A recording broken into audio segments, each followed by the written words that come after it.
So, Jim, are you an optimist or a pessimist in relation to the future of journalism?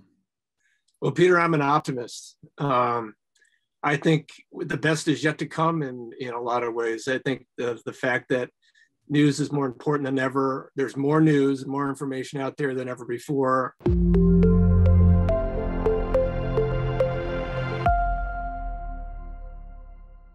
I think people that are pessimistic are thinking more, are looking more in the rearview mirror than they are out the windshield. I mean, you can't reproduce the past. The legacy of business is over with, and those old anchor positions that you used to maintain, and those old anchor properties that the consumers used to make an appointment with. I mean, they are no longer as popular as they were. They're evolving out of existence, and what will replace them is a whole range of new experiences. Now, back at the beginning of the internet, I understand that you or AP commissioned a McKinsey report on options for the future. Tell us that story. In 1995, we hired the McKinsey Consulting group to work with us on what the AP should do about the internet, because the internet was just a fledgling thing at that point. And the long and the short of it is that a years-long engagement produced a set of recommendations. The main recommendation was that we should set up a portal, basically for news that involved the AP and its clients. Sadly, we didn't go forward with that. The other publishers involved and broadcasters really felt like they wanted to have their own presences, and so they didn't want to aggregate to one spot. Yeah, of course, Google got the concept and ran with it, and to the publisher's demise. I don't think they realized the value of aggregation back then. I think everyone thought, really, putting your head back in that space, is that people would just pick and choose their brand of news. And, just like they picked a newspaper to read or one of the network shows in the United States to watch at 6:30 at night. And that's how the web did start off in the very earliest days, but then quickly morphed into more of an aggregated space. And the big change in that regard was right around 9/11, when all the websites were inaccessible because everybody tried to get to them on 9/11. And no one's website was built for that kind of traffic except for Google's. And Google stepped forward and started scraping news, putting it right on the search page.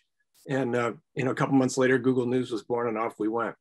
The feeling is that mid-level publishers will never really recover from the head start that Google and other channels like Facebook have gained. But the majors, AP, the New York Times, the Guardian, and so on, and then the niche publishers will always find a market.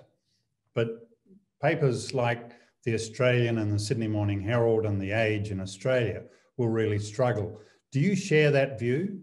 Size really and resources do matter if you want to play at the highest levels.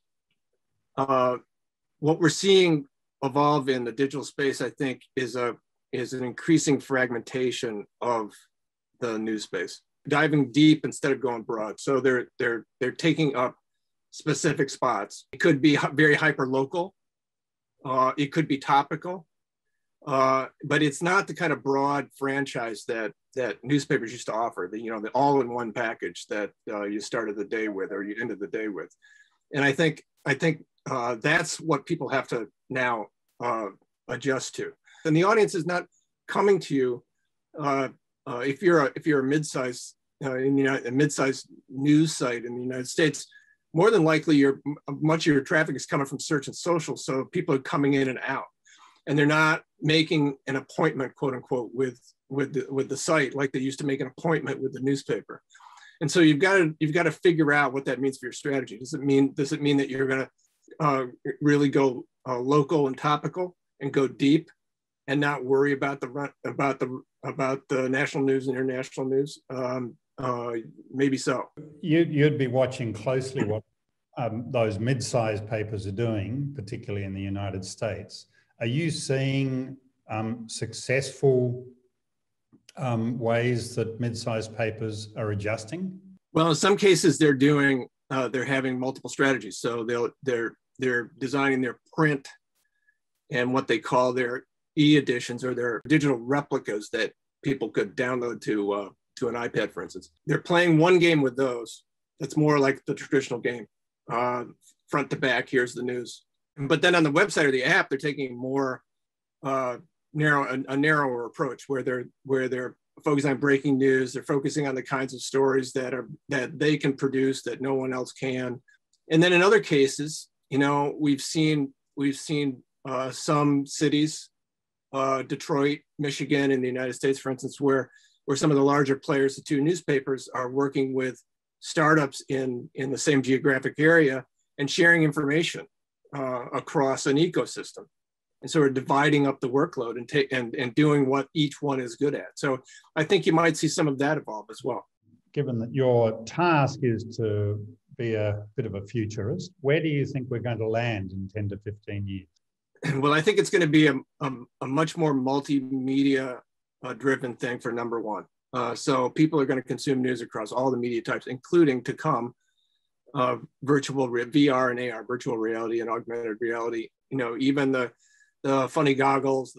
There's going to be all kinds of opportunities there to feed in information and news, and new uses for text. Text is not dying. There's going to be new ways to use text.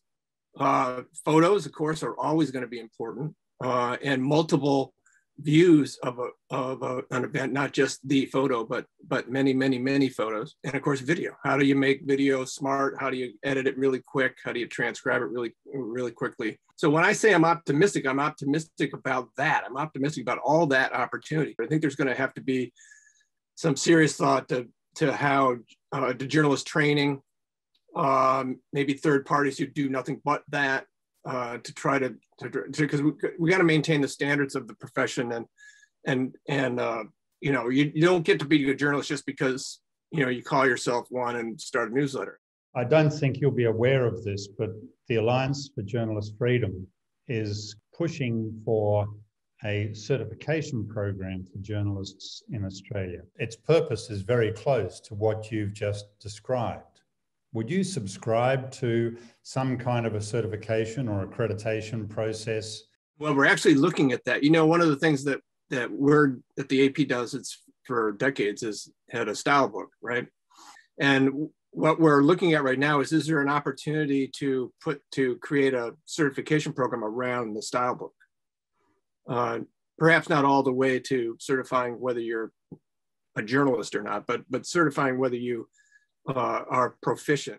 So what the Alliance for Journalist Freedom is promoting or supporting is the idea of certifying journalism rather than the journalist, if you know what I mean. So it's the process that becomes important rather than the individual. I think that's a way to get at it, to define journalism as a set of skills and teach those skills. Jim Kennedy, that's been very informative, and thank you very much. Peter, it's been great to talk to you. Great to meet you.